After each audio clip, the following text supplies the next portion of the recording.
जी भाई, mic number 1 से अगर कोई सवाल हो तो करें। मेरा नाम है त्रिविक्रम दास पालखे। मैं नौकरी करता हूँ यहाँ पर एक हार्डवेयर और क्लाउड की दुकान में।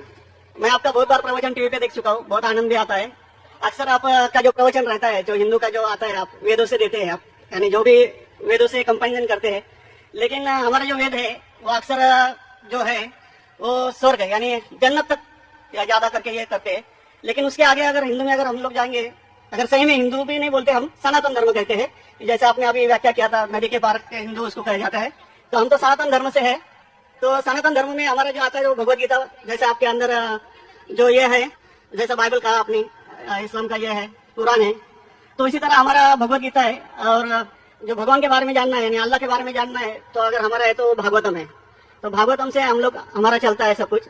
अगर ये है वेद तो हमको स्वर्ग तक जाने के लिए है। लेकिन हमारा जो भागवतम है वो अल्लाह तक जाने के पहुंच तक है, यानी अल्लाह को हम सामने सामने देख के उनकी सेवा करने के लिए है। तो जो अभी आपने जो भी बोले थे, जो जवाब दिया था, अभी कर रहे थे औरतों के बारे में, माता जी लोगों के बारे में, तो हमारे भगवत गीता में भी लिखा है कि औरत को भगाता है तो उसको मार दीजिए। ऐसा नहीं है कि आपके इसमें सब में एक ही जैसा है। और आपका प्रवचन मुझे बहुत बहुत अच्छा लगा कि आपने जो कहा, जो लिखा गया किताब है वो किताब के मुताबिक चले तो बहुत आदमी सुखी रहता है। बाकी तो मैं और कुछ सवाल तो कुछ पर्सनल पूछना चाहता हूँ, बाद में मैं आपको मिलकर सब पूछूंगा, सबके सामने नहीं पूछ सकता। लेकिन आपका प्रवचन सुन के मुझे बहुत आनंद आया। हमारे हिंदू भाई ने कहा है कि वो काफी मेरे तकरीर देखते हैं टीवी पे और प्रसन्न होते हैं, खुसूसन जब मैं हिंदू धर्म के बारे में कहता हूँ। और वो कहते हैं कि वो सनातन धर्म को मानते हैं। और सनातन धर्म में भी आपको शायद ये पता होगा कि सबसे अव्वल किताब भगवत गीता नहीं है, वेद है। भगवत गीता सनातन धर्म अगर आप पढ़ेंगे, आर्य समाज, आप आर्य समझिए, सनातन धर्म में बहुत से किस्म है। आपको इस्कॉन से मैं इस्कॉन, बिल्कुल इस्कॉन, हरे रामा हरे कृष्णा, इस्कॉन, ठीक है। तो इस्कॉन का तस्करा करता हूँ। मैं गया था एक बार कलकत्ता में, और कलकत्ता में तकरीर थी मेरी, उस पर बारिश आती है। बारिश तो हो गई, लेकिन मेरे साथ आने वाले थे इस्कॉन के हेड कलकत्ता के। हम लोग दोनों जाते हैं एक वैन में, वैनिटी वैन, मतलब बड़े मैदान में। यहाँ तो माशाल्लाह मैदान के बाजू में काफी बिल्डिंग है, तो बड़े मैदान में प्रोग्राम होता है तो कोई ग्रीन रूम नहीं होता है, तो क्या करते हैं, वैन लेके आते हैं, बस इसमें मेकअप रूम या आराम करने के लिए कंडीशन होता है। तो मैं इस्कॉन के हेड के साथ में बैठा था, तो उन्हें वही बात कही जो आपने कहा, हमारे लिए सबसे अव्वल है भगवत गीता। मैंने बोला ठीक है, और कहीं का वेद भी ठीक है। तो मैंने पूछा, ये भगवत गीता हिंदू धर्म में दो किस्म की किताब है, एक है श्रुति, एक है स्मृति। श्रुति मतलब जो भगवान की भेजी हुई किताब, वेद और उपनिषद। उसने कहा बिल्कुल सही। स्मृति किसे कहते हैं? तो उसने कहने लगा स्मृति कहते हैं वो जो आदमी की लिखी हुई किताब है, मिसाल के तौर पे मनुस्मृति। तो मैंने पूछा ये रामायण और महाभारत क्या है? तो उसने कहा यह है स्मृति। बेशक बिल्कुल सही जवाब था, मैं भी तालिब इल्म हूं। तो मैंने पूछा, बिल्कुल सही कहते हैं, ऊपर आती है श्रुति, वेद और उपनिषद। स्मृति मतलब दूसरी किताबें, मनुस्मृति, इतिहास। मैंने पूछा ये महाभारत क्या इतिहास है? तो मैंने उससे पूछा, गुरुजी ये बात मेरे इल्म के हिसाब से भगवत गीता एक हिस्सा है महाभारत का, 18 चैप्टर का। सही है? अरे बिल्कुल सही है, आप बहुत इल्म रखते हैं बेशक। तो जब भगवत गीता महाभारत का हिस्सा है तो महाभारत स्मृति है क्या श्रुति है? तो स्मृति है बोला। तो स्मृति ऊपर क्या नीचे? तो बोले हाँ आपके पास इल्म है ना, इसलिए आप जानते हैं। हम लोग को कहते हैं भगवत गीता ऊंची है, लेकिन हम सही कहते हैं ये भगवत गीता वेद का निचोड़ है। निचोड़ है लेकिन वेद ऊपर है, खुदा की किताब है। भगवत गीता इंसान की लिखी है, किसके जरिए? स्कॉलर्स के। आपके इस्कॉन के गुरु भी कहेंगे हो, लेकिन आप आम आदमी हैं, आप शायद ये पेचीदा चीजें को जानते नहीं। हम तालिब इल्म हैं, मैं स्कॉलर नहीं हूँ, तालिब इल्म हूँ तकाबिल मज़ाहिब का, इस्लाम एंड कंपैरेटिव रिलीजन का। तो बोले बेशक बिल्कुल सही कहते हैं। तो मैं कहूंगा अगर वेद और भगवत गीता में टकराव है, किसकी बात मानेंगे? तो बोले आमतौर पर तो हम कहते हैं भगवत गीता ऊपर है, लेकिन आप सही कहते हैं क्योंकि आपके दिल में। तो मैं डबल स्टैंडर्ड क्यों? जिसके बाद इनमें बदल जाता है क्या?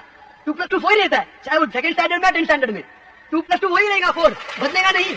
तो मैं ये कहता हूँ गुरुजी से, आपके संग से, कि आप अपनी किताब लोगों में आम करो, हिंदुओं में आम करो वेद।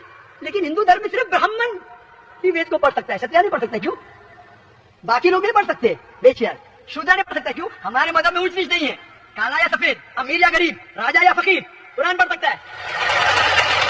नमाज के लिए जब उस ईश्वर की हम इबादत करते हैं, जब खड़े होते नमाज के लिए कंधे से कंधा मिला के करते, चाहे वो फकीर या अमीर या गरीब, फकीर या राजा साथ में खड़ा है तो कंधे से कंधे मिला के खड़ा होता है। और आप यहाँ देखेंगे, और मैं अल्हम्दुलिल्लाह कई बार सऊदी अरब गया हूँ और किंग अब्दुल्ला की दावत पे भी गया हूँ, माशाल्लाह उनकी सिक्योरिटी रहती है, तो सिक्योरिटी हट जाती है, आप साथ में तो साथ में अल्हम्दुलिल्लाह। राजा या फकीर, अमीर या गरीब, काला या सफेद, यकसा है। तो मैं ये कहना चाहता हूँ, बिल्कुल सही कह रहे थे कि वेद स्वर्ग की बात करता है लेकिन खुदा की बात भी करता है। भगवत गीता में भी स्वर्ग की बात लिखा है, खुदा का भी लिखा है। आप बोले अल्लाह के करीब आने के लिए भगवत गीता सही है, बराबर? मैं ये नहीं कह रहा हूँ कि वेदों में नहीं कहा है, वेदों में बहुत आखिरी में आता है, लेकिन जो भगवत गीता जो है वो डायरेक्ट भगवान हुआ है, यानी अल्लाह ने कहा हुआ है, ऐसा है। तो इसके लिए अभी वेद तो संस्कृत में है, वो पढ़ नहीं सकते, लेकिन जो भगवत गीता है बहुत सारी इसमें ट्रांसलेशन हो गई है। और जो भगवत गीता है बहुत सारे आदमी ने यानी लिखी हुई है, करीबन 200-300 लोगों ने लिखी है अपने अपने हिसाब से। बिल्कुल सही कहा। लेकिन इस्कॉन का जो गीता है भगवत गीता वो गुरु परंपरा में है, वो भी आदमी है, एज इट इज लिखा हुआ है, यानी वो परंपरा में अगर गया तो कृष्ण तक गया, यानी जिसने जो कहा है एज इट इज है, इसके लिए उसका लिखा हुआ है as it is Bhagavad Gita. आपके स्वामी प्रभुपदा, बराबर? यस, स्वामी प्रभुपदा इंसानी थे ना? इंसानी थे ना, मैं किधर ना बोल रहा हूँ। ये हमारा कुरान जो है ना डायरेक्ट अल्लाह की तरफ से, ना मोहम्मद सल्लल्लाहु अलैहि वसल्लम ने लिखा है, हम लोग नहीं। ये कुरान जो है डायरेक्ट अल्लाह की नाज़िल यूं बहू, इसलिए जितने भी दिगर मज़ाहिब की किताब है जैसे वक्त जाने लगे बदलते गए। आप बिल्कुल सही कहते, 300 किस्म की किताब है, बाइबल सैकड़ों किस्म, हमारे IRF में 200 किस्म की बाइबल है। आप किसमें मानेंगे? कुरान आप लो, कोई भी कुरान लो, इंडिया में, अमेरिका में, यूके में, हिंदुस्तान में, पूना में, खूब हो गई है। एक लफ्ज की बात दूर रही, आ की मात्रा, ई की मात्रा, जबर देर, वो भी फर्क नहीं है, फत्ता दम्मा कसरा में भी फर्क नहीं है। ओरिजिनल कुरान में तो फत्ता दम्मा कसरा था नहीं, लेकिन आज जब हम पढ़ते हैं माशाल्लाह। तो मैं ये कहना चाहता हूँ जितनी भी किताबें पहले आई, आज भी आप बिल्कुल सही कहते हैं, भगवत गीता वेद का निचोड़ है, लेकिन जब निचोड़ होता है वो असली फल से कॉन्ट्रडिक्ट करे तो फल और अहम है। मैं बिल्कुल मानता हूँ, स्वामी प्रभुपदा मानते हैं कि भगवत गीता क्या है, वेद का निचोड़ है। और वो कहते हैं, मैं भी पढ़ चुका हूँ आपकी Bhagavad Gita as it is पढ़ चुका हूँ, उसमें ही लिखा, उसका ही ट्रांसलेशन था। भगवत गीता अध्याय नंबर 7 श्लोका नंबर 20 में, जो कोई दुनियादारी के पीछे भागता है वो गलत खुदाओं के पीछे भागता है। आपकी भगवत गीता में लिखा है एज इट इज में, और उसका अगर प्रीफेस पढ़ेंगे उसमें लिखा है कि ये जो वेद है वो गाय है, भोज से गाय है, और कृष्ण क्या है, दूध निकालने वाला इंसान, और दूध क्या है, भगवत गीता है। सही कह रहा हूँ कि नहीं? प्रीफेस में लिखा है, कौन कहता है? आपके स्वामी प्रभुपदा। मुझे उसका ट्रांसलेशन पसंद है। अक्सर हमारे वहां भी माशाअल्लाह 50 से ज्यादा भगवत गीता है, मैं लेकिन स्वामी प्रभुपदा की गीता को पसंद करता हूँ, अच्छी गीता है, इसलिए मैं प्रीफेस कह रहा हूँ। लेकिन उसमें भी लिखा हुआ है, उसके अंदर भी वो निचोड़े वेद का निचोड़ है, लेकिन निचोड़ मतलब नहीं कि असल फल को गाय को छोड़ देंगे, गाय चले जाएंगे तो दूध क्या करेंगे आप? गाय रहेंगी तो दूध मिलते रहेगा ना, दूध को लेंगे गाय को मार देंगे, दूध आप खत्म हो जाएगा भाई। गाय को जिंदा रखो, रोज दूध लो, बराबर कि नहीं?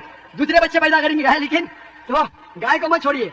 इससे हमें पता लगता है उसमें लिखा हुआ है, आपके वेद में लिखा हुआ है कि और एक पैगंबर आने वाला है। आपकी भगवत गीता में लिखा है चैप्टर नंबर 4 में, वर्ष नंबर 7 से 8 में, यदा धर्मस्य, अरे युग युग में जब भी परेशानी आएंगी ये धरती पे तो मैं एक रूप हासिल करूंगा, अवतार। अवतार की सही मानी आपको मिलेगा वेद के, उसमें पता चलता है जिसे हम कहते हैं पैगंबर। आखिरी पैगंबर, आखिरी अवतार कौन है? कल के अवतार। अगर आप भगवत गीता में मानते, अगर आप वेद में मानते, आपको आखिरी अवतार कल के अवतार में मानना ही पड़ेगा, फिर आप कह सकते मैं असल भक्त हूँ भगवत गीता का। वो तो आई, आपने जो बताया कल के अवतार तो आने वाला है, मानते कल के अवतार आने वाला आ चुका है, और उसमें लिखा था कल के अवतार की माँ के नाम क्या है? सुमति। सुमति की मानी अमन, अरबी में कहते हैं आमिना। मोहम्मद सल्लल्लाहु अलैहि वसल्लम के वादा का नाम था आमिना। उसमें लिखा है कल के अवतार, चैप्टर नंबर, अभी हवाला भी दे रहा हूं मैं, टाइम मिल रहा है ना, कल के अवतार चैप्टर नंबर 2 वर्ष नंबर 5 श्लोक नंबर 5, 7, 9, 11, 15।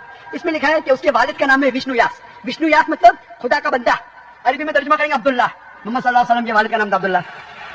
उसमें लिखा है वो ऐसी जगह में पैदा होंगे जो अमन की जगह है, हम मानते हैं मक्का एक अमन की जगह है। उसमें लिखा है कि वो उस फैमिली में पैदा होंगे जो उस इलाके के अमीर होंगे, हम जानते हैं कि कुरैश के फैमिली में पैदा हुए थे मोहम्मद सल्लल्लाहु अलैहि वसल्लम। उसमें लिखा है कि वो 12वीं तारीख माधव के दिन पे पैदा होंगे, और 12वीं रब्बी अव्वल मोहम्मद सल्लल्लाहु अलैहि वसल्लम पैदा है। आगे आप पढ़ेंगे वेद में लिखा है तो उसके 4 करीब दोस्त थे, जिसका मैं जिक्र किया हूँ। 4 करीब दोस्त मोहम्मद सल्लल्लाहु अलैहि वसल्लम के थे, जो हजरत अबू बकर, हजरत उमर, हजरत उस्मान, हजरत अली, मेल्ला भी पिलुदेमोल, अल्लाह ताला की रहमत सब पे हो। किसके बारे में जिक्र करें? उनको सबसे पहली जो वही आएंगी वो आएंगी एक गार के अंदर। हम जानते हैं मोहम्मद सल्लल्लाहु अलैहि वसल्लम सबसे पहली वही है गार हिरा में। फिर वो करेंगे हिजरत नॉर्थ की तरफ, फिर से वापस आएंगे। मोहम्मद सल्लल्लाहु अलैहि वसल्लम हिजरत की मदीना जो नॉर्थ के ऊपर है, फिर से वापस आए। मैं 1 घंटा सिर्फ तस्करा कर सकता हूँ मोहम्मद सल्लल्लाहु अलैहि वसल्लम हिंदू धर्म में, वक्त नहीं है। तो ये पूछना चाहता हूँ, आप मानते हैं कि कल के अवतार में आप मानते हैं मोहम्मद सल्लल्लाहु अलैहि वसल्लम आखिरी पैगंबर है? मैं तो कुरान 3 बार पढ़ा हूँ साहब, मैं तो मानता हूँ कुरान को, वो बात नहीं है। मानना सिर्फ जरूरी नहीं, अमल करना जरूरी है।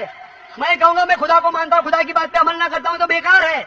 मैं कहता हूँ मैं मेरे वालिद से बहुत मोहब्बत करता हूँ, वालिद की बेइज्जती करता हूँ, वालिद की बात नहीं मानता हूँ, वालिद से बदतमीजी करता हूँ, तो क्या फायदा?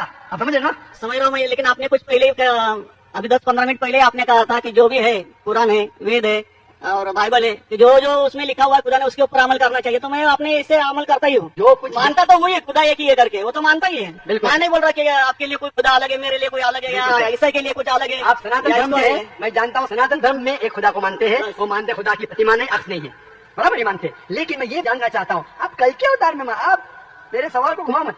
मैं नहीं, जानता घुमा हूँ, नहीं है मैं। मैं ये जानता हूँ सनातन धर्म के बारे में जानता हूँ, पहले स्टेज में आप पास कर चुके, एक खुदा में मानते हैं, बिल्कुल सही। मैं ये बात जानना चाहता हूँ कि उस खुदा के अवतार पैगंबर, आखिरी पैगंबर में आप मानते हैं क्या नहीं, मोहम्मद सल्लल्लाहु अलैहि वसल्लम, ये मेरा सवाल है। यानी मोहम्मद पैगंबर को आप मानते हैं कि वो आखिरी पैगंबर थे क्या नहीं मानते? वो तो मानता हूँ मैं, मुझे मालूम है ना मोहम्मद पैगंबर आखिरी थे, मोहम्मद है। हाँ, वो तो मानता ही हूँ मैं। मोहम्मद मैंने आपके लिए, सबके लिए है ना। बिल्कुल सही। कोई धर्म कोई एक मजहब का थोड़ी रहता है, गुरु तो सबके रहता है। वो एक मजहब का थोड़ी गुरु रहता है कि वो एक मजहब के लिए, वो सब मजहब के लिए गुरु रहता है, तो मानता ही मैं उसको। बिल्कुल सही। लेकिन ये कहना कि सब मजहब यकसा है हूबहू, ये सही नहीं। यकसानियत है, इसीलिए मैंने कहा यकसानियत पे अमल करो। आप बोलेंगे मैं सब हिंदू चीज पे अमल करूंगा, कई हिंदू जाते बुत परस्ती करने के लिए, आपने करते अच्छी बात है अल्हम्दुलिल्लाह, इसीलिए मैं आपको कांग्रेचुलेट करता हूँ। आप बुत परस्ती नहीं करते, मैं आपको कांग्रेचुलेट करता हूँ, मैं कांग्रेचुलेट करता हूँ, क्योंकि सनातन धर्म बुत परस्ती नहीं करता है। अल्हम्दुलिल्लाह सुम्मा अल्हम्दुलिल्लाह, आप आधे इम्तिहान में सफलता पा गए।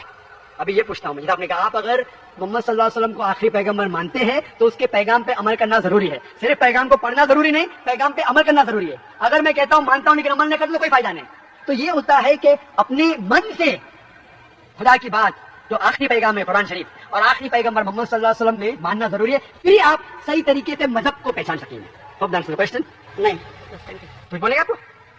मुझे ये कहना था, अभी आप बोल रहे थे अमल करना चाहिए, अमल करना चाहिए, तो मैं मोमिन बनने का पूरा कोशिश किया, क्योंकि मैं वो मोमिन का क्या रहता है वो 3-4 इसमें सुन चुका हूँ। मोमिन का क्या रहता है? मोमिन का जो बताया था ना, क्या जो रीजन जो कैसा रहता है मोमिन, कैसा रहता है मैं जानना चाहता हूँ। नहीं मैं इतना याद में जितना रखा हूँ मैं जो भी याद बोल है नहीं सकता है। जो भी याद है बोल लीजिए, नो प्रॉब्लम। जो कमी है मैं पूरी कर लूंगा। नहीं नहीं जान लीजिए, अभी दूसरे को भी क्वेश्चन पूछना है, सर, मैं आपसे सबको मोहब्बत मिलना करता हूँ। चाहिए। मैं आपसे मैं आपको मोहब्बत पर्सनली मिलता हूँ बाद में। अच्छा, बाद में मिलेंगे स्टेज के बाद इंशाल्लाह। हाँ, ओके। ठीक है। हरे कृष्णा।